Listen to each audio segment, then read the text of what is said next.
o este mensaje solamente es para honra y gloria de Dios. Solo a ti, Señor, mírate solo a ti, Señor,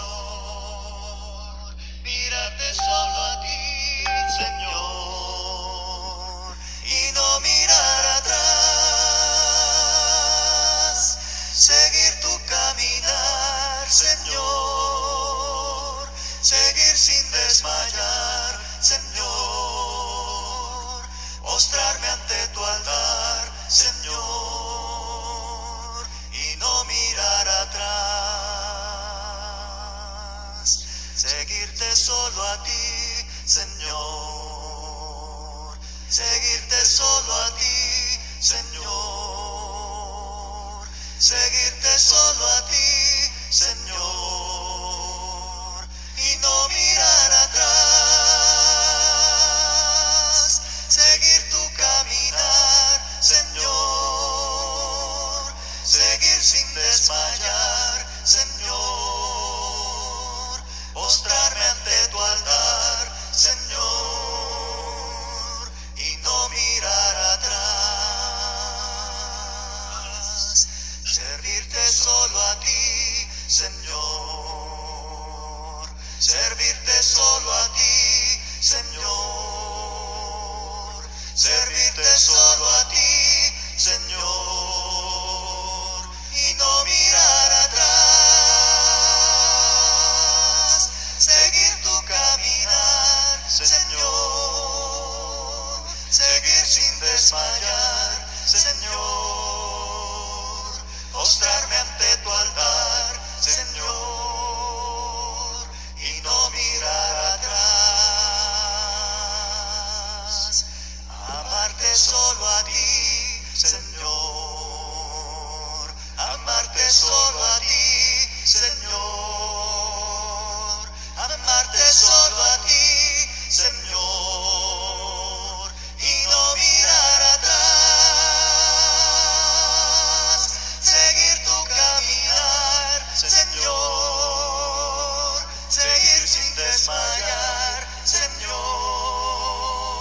postrarme ante tu altar, Señor, y no mirar atrás.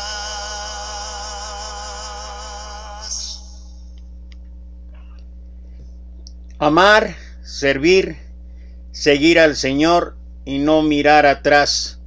Esa es la vida que seguramente nos va a llevar a la eternidad.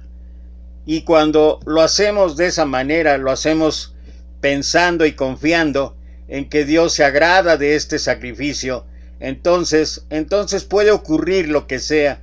Entonces podemos enfrentar cualquier circunstancia sabiendo que si amamos, seguimos y servimos a nuestro Maestro, a nuestro Señor Jesucristo, es seguro que estaremos allá en la eternidad. Y esto es un trabajo de todos los días. Damos gracias a Dios por estar reunidos en este día del Señor. Damos gracias a Dios de estar cumpliendo con esto que está el ejemplo allí en la Sagrada Escritura, en el Nuevo Testamento, donde está reunido el pueblo de Dios el primer día de la semana. Pero no olvidemos que esto es un trabajo de todos los días, no solamente el domingo. Y ojalá que en cada uno de nosotros haya ese espíritu de considerar y de vivir cada día el ser cristiano. El apóstol Pablo escribe en la primera carta a los Corintios, capítulo 9, versículo 24, y me voy a permitir leerlo en la traducción lenguaje actual, donde dice: ustedes saben que en una carrera no todos ganan el premio, sino uno solo. Pues nuestra vida como seguidores de Cristo es como una carrera, así que vivamos bien para llevarnos el premio. Los que se preparan para competir en un deporte dejan de hacer todo lo que pueda perjudicarlos y lo hacen para ganarse un premio que no dura mucho. Nosotros, en cambio, lo hacemos para recibir un premio que dura para siempre. Yo me esfuerzo por recibirlo, dice el apóstol Pablo, así que no lucho sin un propósito. Al contrario, vivo con mucha disciplina y trato de dominarme a mí mismo, pues si anuncio a otros la buena noticia, no quiero que al final Dios me descalifique a mí. Y creo que esta palabra que escribe el apóstol Pablo refleja en muchas formas, en muchas maneras, el sentir que debe de existir en cada uno de nosotros hoy en día. Es una carrera que no termina hasta el fin. Es una carrera donde tenemos que esforzarnos a cada momento, en cada situación, en cada día, para poder alcanzarla. Estamos viendo la última semana de nuestro Señor Jesucristo, la última semana de su ministerio terrenal. Y dentro de esta última semana, en verdad hay lecciones maravillosas. La lección que vamos a tocar el día de hoy tiene que ver con las señales antes del fin. Y es cierto que lo que plantea este mensaje puede ser o ha sido en algunos casos hasta incluso de controversia para muchos. Como dije antes, está bien, cada quien puede tener, de acuerdo a su estudio, de acuerdo a la manera en que escudriña, cada quien puede tener su opinión de si las cosas que ocurrieron, algunas de ellas ya se cumplieron allá en el primer siglo y otras son de cuando venga o regrese nuestro Señor Jesucristo. Pero independientemente de eso, por eso me gustó o quería empezar con esa alabanza que refleja el sentir que debe haber en cada uno de nosotros, pero además empezar con lo que el apóstol Pablo dijo, lo que habla acerca de esta carrera. Hemos llegado a la sección profética del Evangelio de Lucas. Aunque ésta se corresponde con el discurso del Monte de los Olivos de los Evangelios de Mateo y Marcos, hay un contraste además de la similitud del texto bíblico. El Evangelio de Mateo nos daba respuesta a las siguientes 3 preguntas que los discípulos hicieron al Señor Jesús, y hay que recordar que es importante siempre que tengamos que analizar y tomar en cuenta el contexto. Hoy vamos a estar en los versículos 7, de los versículos 7 hasta el 37 o 38, pero es importante considerar el contexto de cómo empezó ocurriendo las cosas. Aquí es lo que vamos a ver ahora, vamos a reflexionar acerca de las 3 preguntas que los discípulos hicieron a nuestro Señor. ¿Cuándo sucederán estas cosas? Es decir, el cumplimiento de que no quedaría piedra sobre piedra, obviamente cuando estaban viendo el templo. ¿Cuándo será la señal de tu venida?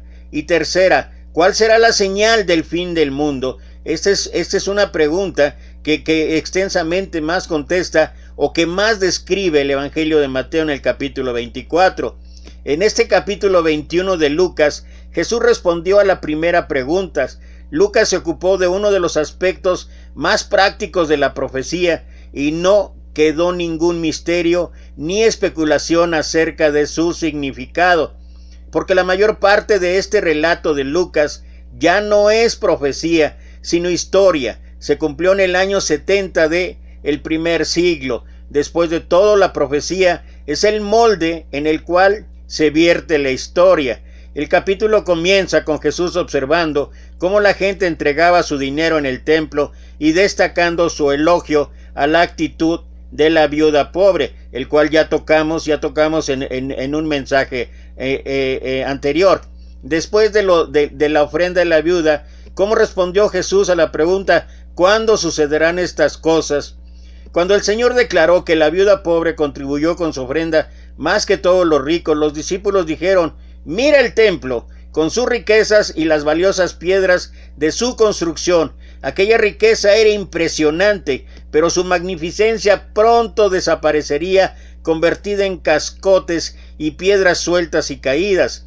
Esa es la manera en que debiéramos contemplar las riquezas de este mundo.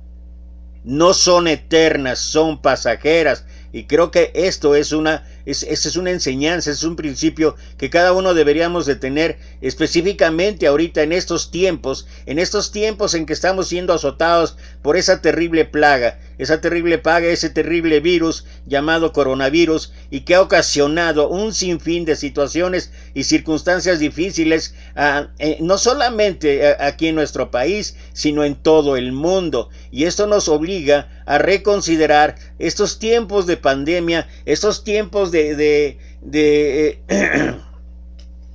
en que hemos tenido muchos que permanecer en total inactividad en cuanto al aspecto laboral o algunas otras circunstancias, el estudio y todo lo demás, pero a través de estos 5 meses, de aislamiento, hemos podido percatarnos por los sucesos que conocemos, por los sucesos que vemos, que las cosas materiales se acaban y que las cosas materiales no son eternas, no permanecerán aquí por mucho tiempo, pronto pasarán a la historia.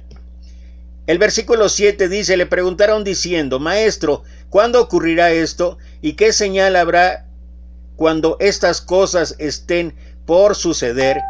En los evangelios de Mateo y Marcos, el énfasis se coloca sobre las 2 últimas preguntas formuladas al Señor Jesús. ¿Cuándo será la señal de tu venida? ¿Y cuándo serán las señales del fin del mundo? En el Evangelio de Mateo, la más importante es el retorno de Cristo, y él respondió a las preguntas relacionadas con ese evento. Aquí en el Evangelio de Lucas, Jesús enfatizó el momento en que no quedaría en aquel lugar piedra sobre piedra, es decir, en la destrucción de Jerusalén. Aunque esta es una parte del discurso del Monte de los Olivos, el Señor probablemente respondió a la primera pregunta de los discípulos. Entonces, más tarde, cuando ellos vinieron al Monte de los Olivos y le preguntaron en detalle, les dio una explicación más formal y más completa que encontramos en el Evangelio de Mateo. Indudablemente el Señor pronunció sus enseñanzas una y otra vez. Después de todo, la repetición es el método por el medio del cual todos nosotros podemos realmente aprender.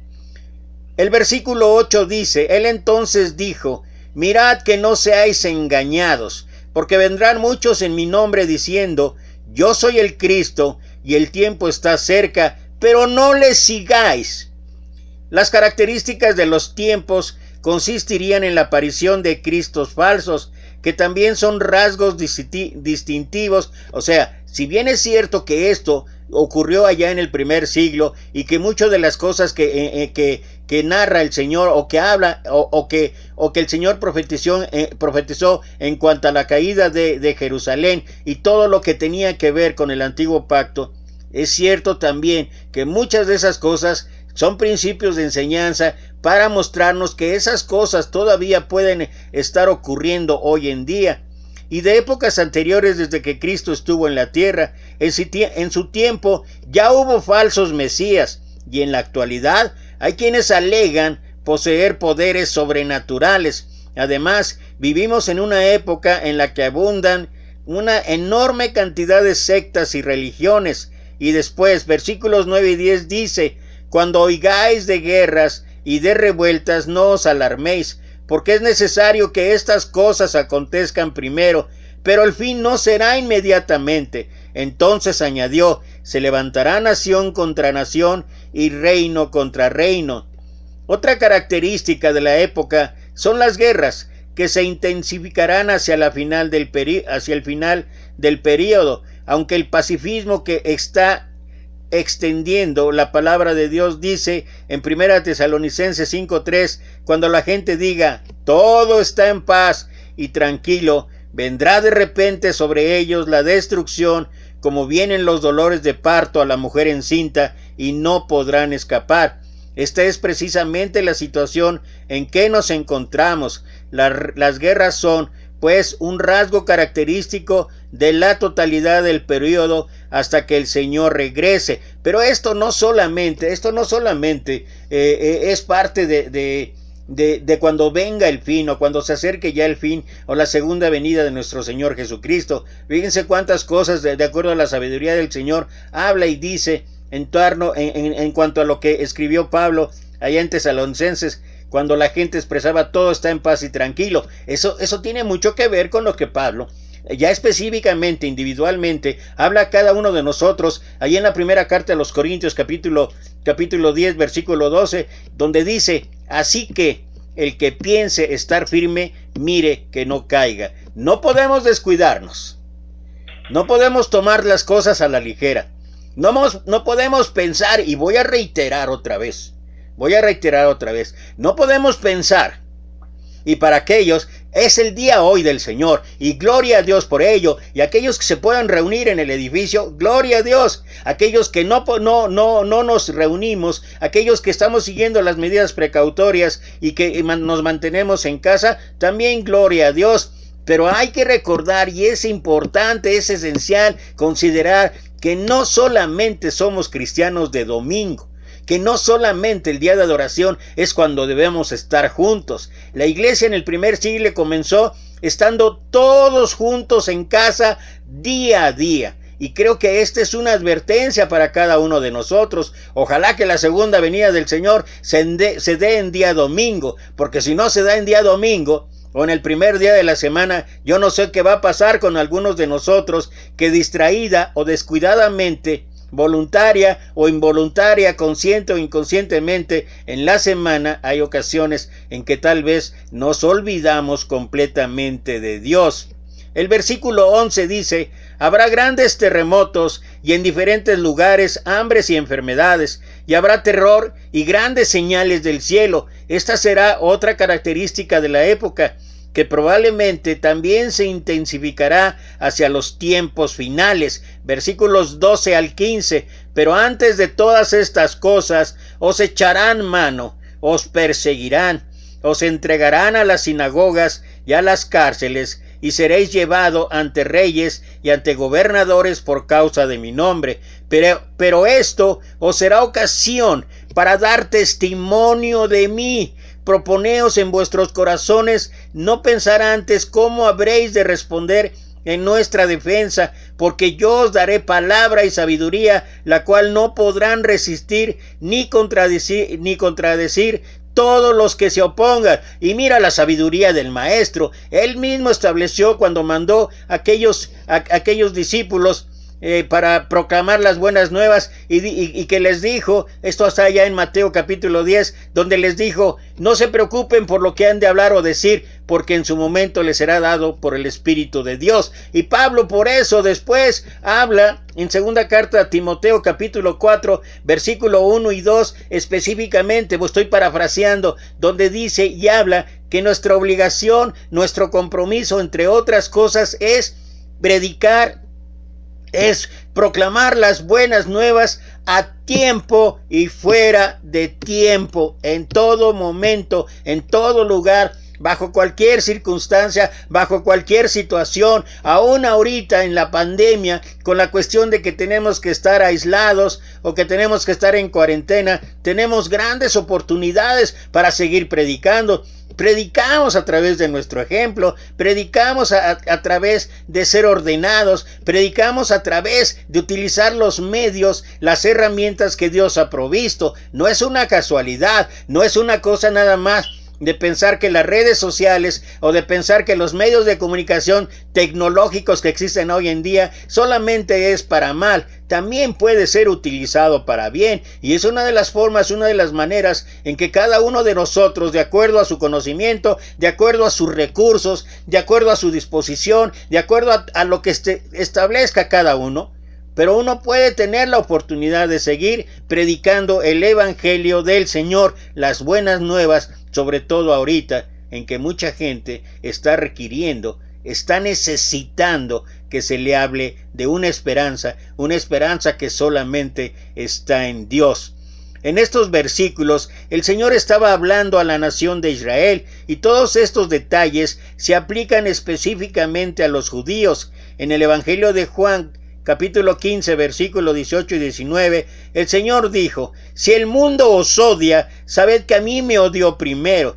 Si fuerais del mundo, la gente del mundo os amaría como ama a los suyos, pero yo os escogí de entre los que son del mundo, y por eso el mundo os odia, porque yo ya no soy del mundo, Si tú eres un seguidor del Maestro, si tú eres un seguidor de nuestro Señor Jesucristo, puedes estar seguro de que no te vas a destacar precisamente por tu popularidad.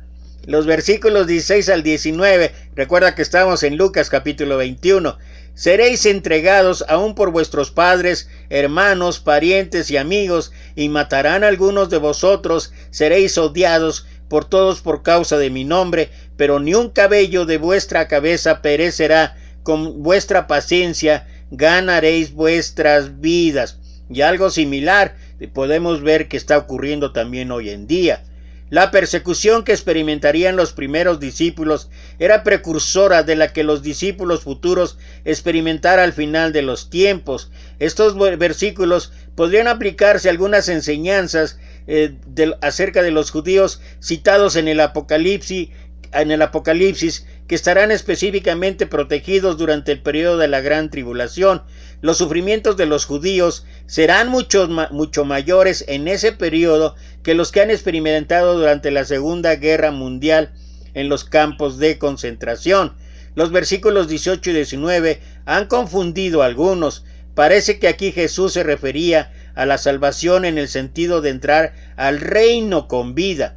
La frase ganaréis vuestras almas con vuestra paciencia o vuestras vidas, como traducen otros, significa que los creyentes demostrarán pertenecer a una comunidad de amor en oposición a los que se apartan de la fe y que se odiarán unos a otros durante los tiempos de persecución.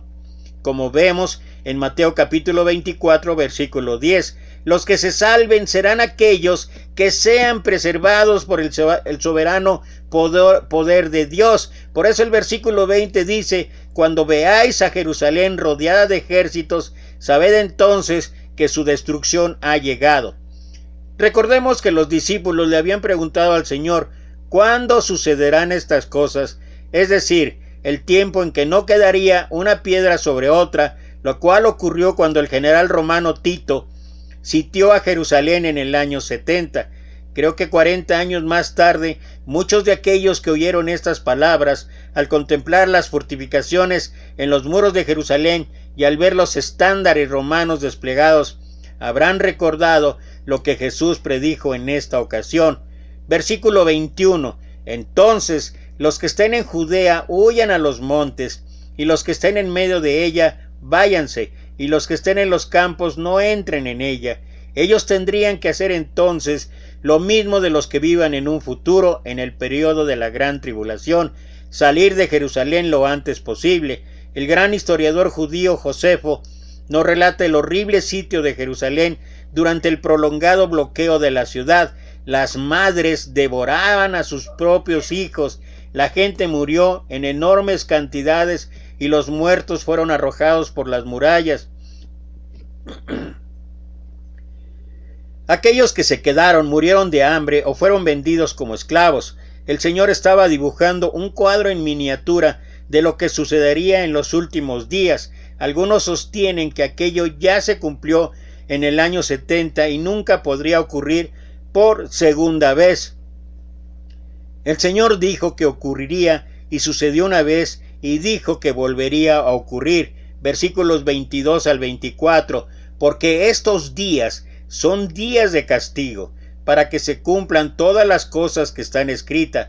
Pero hay de las que están embarazadas y de las que tengan niños de pecho en aquellos días, porque habrá gran calamidad en la tierra e ira sobre este pueblo.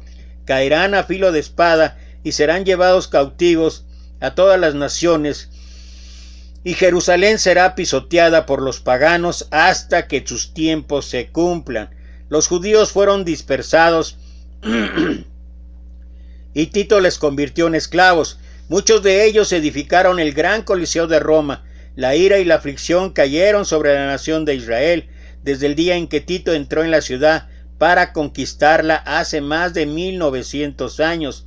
Los judíos nunca han podido expulsar a los no judíos de Jerusalén, quienes han controlado la ciudad a partir de aquel día, incluyendo muchos de los llamados santos lugares, y ahí se encuentra la mezquita de Omar.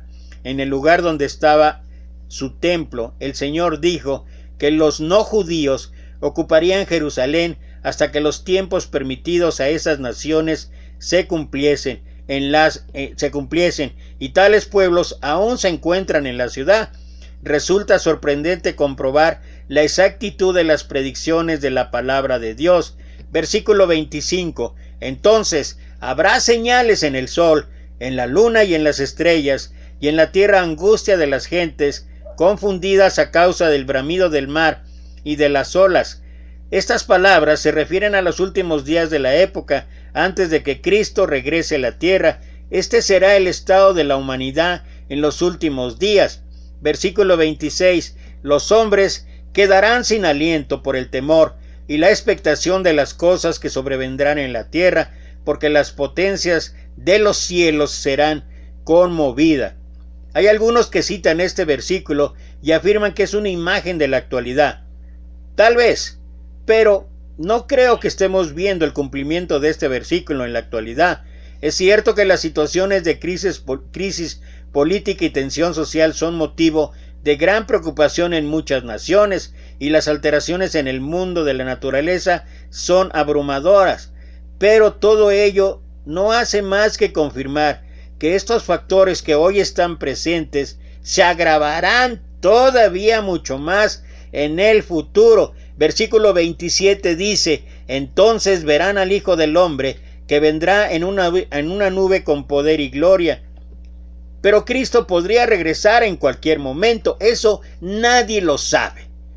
Nadie podemos tener la certeza. Nadie de nosotros puede presumir que sabe el momento exacto en que el Señor vendrá. Ni aún considerando señales y todo lo demás, nadie sabemos cuándo ocurrirá o cuándo regresará.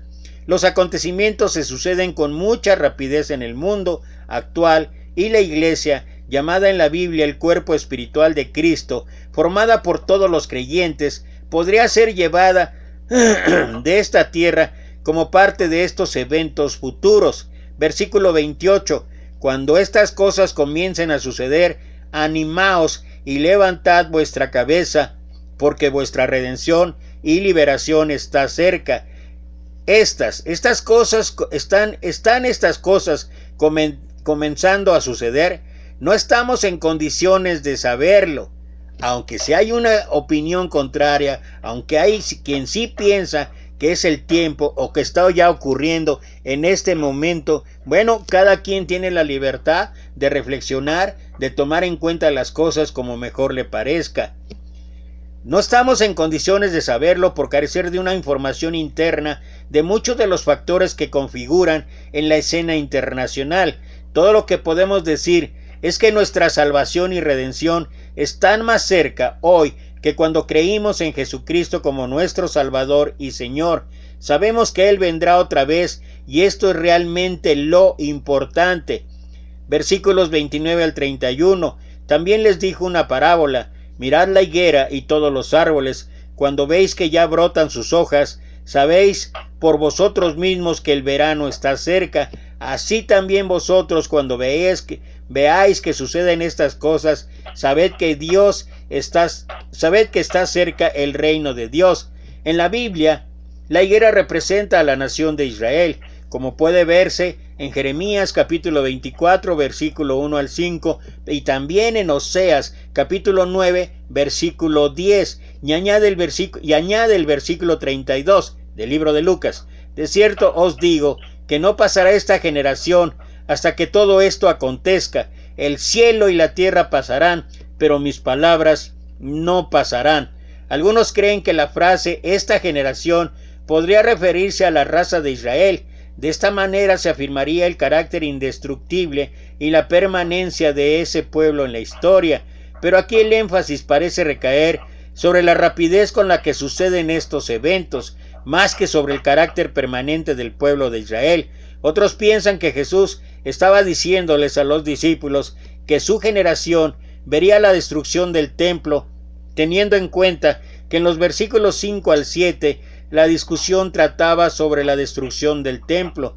Sin embargo, debido a que en el versículo 31 Jesús habla de la venida del reino de Dios y también a la luz de Mateo 24, 33 y 34, que dice que el Hijo del Hombre está cerca, a las puertas, parece preferible decir que la frase esta generación se refiere a la generación que vivirá en los tiempos de los eventos que precederán a la segunda venida de Cristo. En este caso, la frase significaría que aquellas personas que verán el comienzo de estos eventos verán también la conclusión de los mismos. Esa generación realmente verá la instauración del reino de Dios. Tal vez eso nos pueda dar o explicar esto último. Versículos 33 al 35. El cielo y la tierra pasarán, pero mis palabras no pasarán.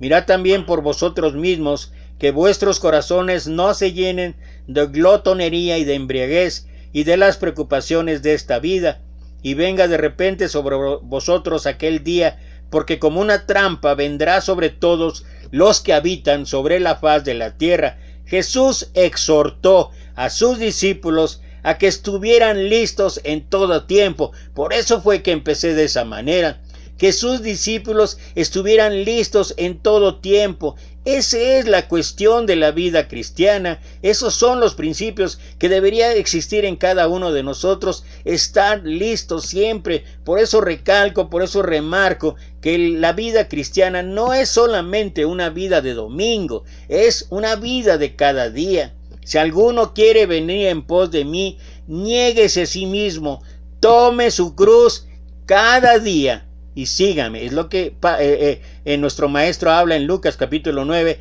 versículo 23. Aunque un creyente será capaz de anticipar la venida del reino por medio de los señales que la Biblia destaca, es posible enredarse tanto en los asuntos de esta vida que algunos tal vez no puedan estar listos para el reino cuando éste venga de forma repentina, como dice el versículo 34, y universal, como afirma el versículo 35. Fue contra esta actitud errónea, por tener las prioridades equivocadas, que el maestro les advirtió que tuviesen cuidado. No debemos descuidar la defensa en la guerra espiritual, ni abandonar la vida cristiana activa. Estos son grandes días de oportunidad para vivir un testimonio dinámico de Dios. No podemos estar llamados o pensar en reformar al mundo o para cambiarlo. Eso es asunto de Dios y no de nosotros. Pero Él nos ha pedido que vivamos para Él y que difundamos su palabra. Y eso es lo que cada uno de nosotros debería estar intentando hacer. Y espero que cada uno lo haga. Uno se siente muy a gusto cuando se siente controlado por la voluntad de Dios. Finalmente, casi finalmente, versículo 36. Velad pues, orando en todo este tiempo, que seáis tenidos por digno de escapar de todas estas cosas que vendrán y de estar en pie delante del Hijo del Hombre. Vemos la importancia que el Señor les dio a que los suyos permaneciesen vigilantes y en una actitud de oración y dependencia de Él. ¿Y cómo podemos llegar a ser dignos de este privilegio? Lo único que puede hacernos digno de Cristo, lo único que puede hacernos digno es Cristo. En consecuencia, debemos confiar en Él como nuestro Salvador y debemos entregarle en consecuencia nuestra vida. Así que con nuestra vida, en el momento en que Él recoja su iglesia, nos encontraremos con Él por la gracia de Dios. Y ya para finalizar, leamos versículo 37. De día enseñaba en el templo, y por la noche salía y se quedaba en el monte que se llama de los Olivos, y todo el pueblo acudía a él por la mañana para oírlo en el templo. La multitud reaccionó con asombro a la enseñanza de Jesús. Él pasaba las noches en el monte de los Olivos, donde seguramente pudo haber dedicado mucho tiempo a la oración, y cada mañana regresaba al templo para enseñar. La gente estaba tan a gusto con su enseñanza que llegaba con las primeras horas del día para tener oportunidad de oírle. Seguramente sus oyentes entendieron sus enseñanzas sobre la venida del reino de una forma que no habían comprendido antes. Seguramente a ti y a mí nos hubiera agradado madrugar para estar en aquel grupo escuchándole. sus palabras pronunciadas hace tanto tiempo nos permiten vernos a nosotros mismos como Dios nos ve y nos ayudan a comprender lo que está sucediendo hoy en el mundo. Y en verdad que es increíble, es asombroso, es maravilloso, todas y cada una de las circunstancias, todas y cada una de las enseñanzas que el maestro plantea acerca de estas señales del fin. Pero independientemente de esto, y que cada uno, vuelvo a insistir, esto es un trabajo de investigación, pero cada uno de nosotros puede escudriñar, cada uno de nosotros puede estudiar, cada uno de nosotros puede y debe de ver qué es lo que realmente es la advertencia de nuestro maestro, qué es lo que realmente cada uno de nosotros tiene que cambiar en su vida y tiene que estar preparado. Es cierto que puede haber controversias, es cierto que puede haber diferentes puntos de vista en cuanto a la interpretación de esto que hemos analizado y reflexionado el día de hoy. Lo único cierto, lo único verdadero, lo único que tiene que ver realmente no con una interpretación especial, no con un estudio profundo del griego y del hebreo y de la escatología y de la hermenéutica y de todo lo demás. Lo único cierto, de manera sencilla y simple, es esto, y con esto voy prácticamente a terminar. Dice el apóstol Pablo en Filipenses capítulo 3 versículo 12 al 15: no que lo haya alcanzado ya, ni que yo sea perfecto, sino que prosigo por ver si logro asir aquello para lo cual también fui asido por Cristo Jesús. Hermanos, yo mismo no pretendo haberlo ya alcanzado, pero una cosa hago, olvidando ciertamente lo que queda atrás y extendiéndome a lo que está delante, prosigo a la meta, al premio del supremo llamamiento de Dios en Cristo Jesús. Así que todos los que somos perfectos, esto mismo sintamos, y si otra cosa sentís, esto también os lo revelará Dios. Esto no se acaba, como decimos en México, esto no se acaba hasta que se acaba. Y mientras tanto, proseguimos, mientras tanto luchamos, mientras tanto amamos, seguimos, vemos o ponemos nuestra mirada en el Maestro. Imagínate, este hombre, el apóstol Pablo, que por la gracia de Dios fue llamado, este hombre que durante más de 20 años nos muestra la Escritura una consagración total, un convencimiento total. Para mí, el morir es Cristo y el vivir es ganancia. Eso es lo que establecía él. Y este hombre nos motiva, este hombre nos insta, primero en la cita que di ahí en Corintios, capítulo 9, versículo 24 en adelante, donde ejemplifica esto como una carrera. Y ahora aquí, otra vez nos vuelve a motivar. Yo no sé si estén las señales hoy en día, yo no sé si ya estemos tiempo de que venga nuestro Señor Jesucristo, no lo sé. Y sabes que nadie lo sabe. Por mucha sabiduría y conocimiento que pueda alguien tener, nadie lo sabe. Lo único cierto, vuelvo a insistir, es que venga ahora o venga después, si cada uno de nosotros estamos preparados, si cada uno de nosotros somos perseverantes. ¿Sabes qué? Si viene hoy, gloria a Dios. Si viene mañana, gloria a Dios. Cuando venga, gloria a Dios. Por eso el escritor de Hebreos dice, por tanto, en Hebreos en capítulo 12 versículo 1 y 2, por tanto, nosotros también, teniendo en derredor nuestro tan grande nube de testigos, despojémonos de todo peso y del pecado que nos asedia, y corramos con paciencia la carrera que tenemos por delante, puestos los ojos en Jesús, el autor y consumador de la fe, el cual por el gozo puesto delante de él sufrió la cruz, menospreciando el oprobio, y se sentó a la diestra de Dios. ¿Qué tenemos que hacer? Hay que seguir, hay que luchar, hay que perseverar. ¿Y sabes qué? Nos aguarda un premio allá en la eternidad, un premio al lado de Dios. Ojalá que ese sea el sentir en cada uno de nosotros. Mientras tanto, damos gracias a Dios, gracias a Dios de estar vivos y de seguir en la lucha. Por lo pronto le damos la honra y la gloria a Dios. Que Dios los llene de bendiciones.